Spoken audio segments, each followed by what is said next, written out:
diante de toda a histeria, né, em torno aí da declaração de Bolsonaro, ou melhor dizendo, o WhatsApp convocando para a manifestação do dia 15 de março, venho apelar à sua racionalidade. Como? Vamos analisar por que ele fez o que ele fez. Antes, se inscreva no canal, dê like e no final comente o vídeo. Bolsonaro, o que está em jogo no WhatsApp de Bolsonaro, da manifestação do 15/3? O Congresso Nacional, o governo dormiu no ponto, lá atrás isso. O Congresso Nacional aprovou, durante o governo Dilma, as emendas impositivas individuais e aprovou agora, mais recentemente, as emendas impositivas de bancadas. E aí, o Congresso aprovou 42 bilhões, o orçamento discricionário do Brasil está na ordem de 80 bi. O Congresso pegou metade para ele, dizendo agora eu vou gastar como eu quiser, em ano de eleição municipal. E aí disse, não, quem vai decidir sobre isso somos nós. O relator do orçamento, da Comissão Mista de Orçamento, tinha 30 bi na mão dele. 30 bi. O que já estava começando a acontecer? Ministros indo bater na porta de deputados dizendo, olha, nós precisamos aqui fazer a manutenção dessa estrada. Então você poderia aprovar uma verba no orçamento, uma vez que ela passa no seu estado? Quer dizer, um governo federal, Bolsonaro é um horror, tá? A questão não é essa. Um governo federal, eu estou pensando institucionalmente. Se o orçamento fica totalmente fora das mãos do Poder Executivo, acabou-se o Poder Executivo, o orçamento discricionário, nesse aspecto. E aí o que acontece? O governo dormiu no ponto, os deputados aprovaram, aquilo foi para veto do governo, eles negociaram, deputados e senadores cederam 10, 12 bi, reduzindo para 30 bi, e o governo ainda assim não quer. Foi nesse contexto que o general Heleno, general de reserva, deu aquela declaração que vazou, ele, Heleno, sendo ligado às forças de segurança, né, GSI, Gabinete de Segurança Institucional, teve uma conversa vazada, quer dizer, absolutamente tabajara. E aí começou todo esse conflito com o Congresso. E o Paulo Guedes disse, olha, eu sei que o Congresso tem muito poder, mas não precisa pisar no nosso pé, porque inclusive nem tem esses 30 bi. E os deputados e senadores querendo aprovar isso. Bom, aí o que acontece? Vem essa manifestação do dia 15, pode ter surgido também dentro desse contexto. General Heleno, tudo está em torno do orçamento da União. Importante, Bolsonaro não recorre ao tradicional presidencialismo de coalizão, quando você faz uma aliança com determinados partidos e assegura a maioria. Ele simplesmente, ele tem feito isso e fala de vez em quando, eu mando a proposição, o Congresso aprova o que ele quiser. Por que ele está fazendo isso? Ele contemplou alguns deputados, Rodrigo Maia, gente próxima do Rodrigo Maia, contemplou o presidente do Senado, Davi Alcolumbre, algumas figuras ali próximas, pronto, acabou. Né? Ele não fez o presidencialismo de coalizão tradicional, no qual cada partido, cada líder partidário escolhe alguém que vai representar o partido no ministério ou num órgão, ou em algum órgão federal, seja num estado localizado, enfim, que decida coisas no estado, seja mesmo em Brasília. Então, não fazendo isso, ele tem que arrumar alguma maneira de pressionar o Congresso. E aí, o que ele fez agora? Esse envio de WhatsApp foi a maneira que ele encontrou para pressionar o Congresso, basicamente o Senado, que ele acredita que não irá derrubar o veto. Bom, em se tratando de orçamento, o orçamento é sempre o Congresso Nacional. Quando a gente fala Congresso, implica em ser Senado e Câmara, os dois juntos. Há sessões conjuntas, a comissão mista do orçamento, que a comissão mista tem o nome comissão mista, significa que estão representantes tanto do Senado, senadores, quanto deputados.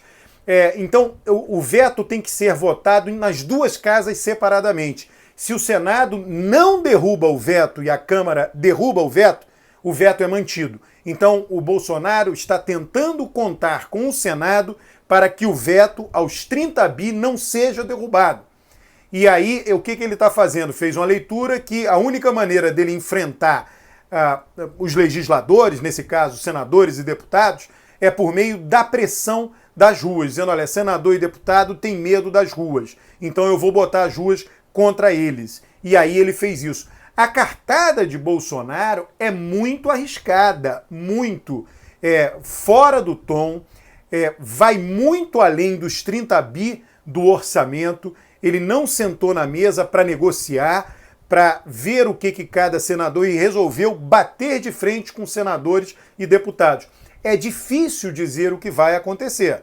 Ele pegou um momento de desmobilização, Rodrigo Maia viajando fora do Brasil, Davi Alcolumbre no interior do seu estado, no interior do Amapá, o Congresso, recesso de carnaval, ele só volta a se reunir, Câmara e Senado só voltam a se reunir na semana que vem. Então, não foi possível ainda conversas entre senadores e deputados, entre deputados.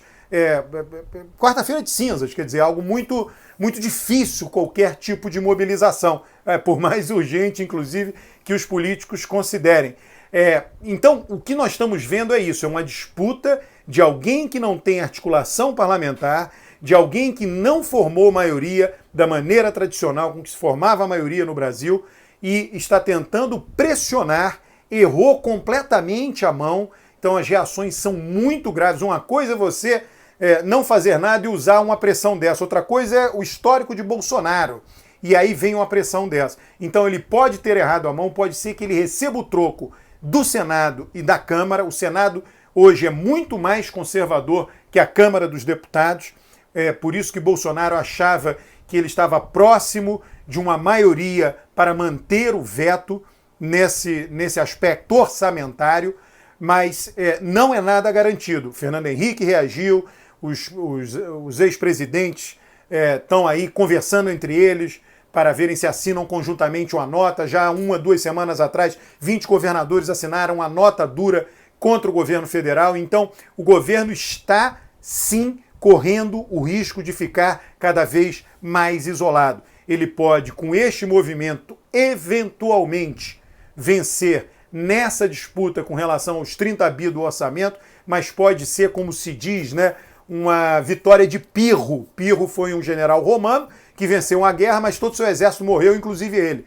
Então você vence, mas não pega os louros da vitória. Isso daí pode ser criado um isolamento do governo, quer dizer, ele está sendo criado, Bolsonaro vem fazendo isso. E aí nós temos a possibilidade da eclosão de uma epidemia de coronavírus no Brasil. E isso pode ter, não estou dizendo que terá, pode ter um impacto mais negativo ainda na nossa economia. O impacto de lá de fora, o impacto da China, agora da Europa, ele não é ainda unanimidade entre aqueles que acompanham o impacto da economia global na nossa economia, mas já há sinais de que a maior parte daqueles que estão analisando esse fato, já há sinais que eles acham que isso vai ter um impacto negativo no nosso crescimento. O crescimento do PIB esse ano já foi revisado para baixo, antes se achava que 2% era o piso, agora passou-se a achar que 2% é o teto. Se nós tivermos uma eclosão de coronavírus no Brasil, não sei qual a magnitude, enfim, alguma coisa que assuste o mercado financeiro, que assuste os investidores, isso pode ser muito ruim para o governo. O que já vinha mal, a dificuldade do governo em prover as medidas que levem a uma recuperação econômica, ela será agravada por conta da eventualidade do coronavírus. Não é certo, mas é um caso em São Paulo, a doença tem facilidade, a doença ela tem, para padrões de doença dessa natureza, uma taxa de mortalidade não muito elevada, porém ela tem uma taxa de contágio bastante elevada e bastante rápida.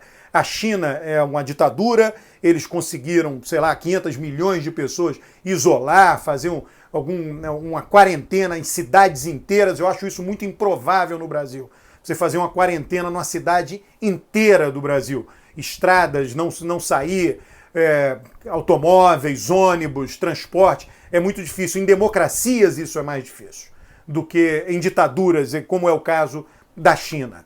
E além do que eles têm essa cultura que cada indivíduo está abaixo de um todo maior, e aqui a gente não tem isso. Tá? Então a situação de eclosão, de uma eventual eclosão de uma epidemia se juntando a esse isolamento crescente de Bolsonaro por conta de declarações absolutamente fora do tom compreensíveis no conflito dele com o Congresso, na racionalidade, mas não precisa disso tudo. Ele mostra a sua incapacidade e a sua incompetência política de lidar com a mídia politicamente, não para efeito de manter seus seguidores lá, mas politicamente em eventos como esse. Então é isso que eu queria chamar a atenção. Vamos olhar, vamos acompanhar e ficar de olho na reação do Senado Federal, na reação da Câmara dos Deputados às declarações de Bolsonaro e como eles irão lidar no que diz respeito à votação do veto dos 30 bilhões do orçamento federal. Inscreva-se, dê like, comente esse vídeo.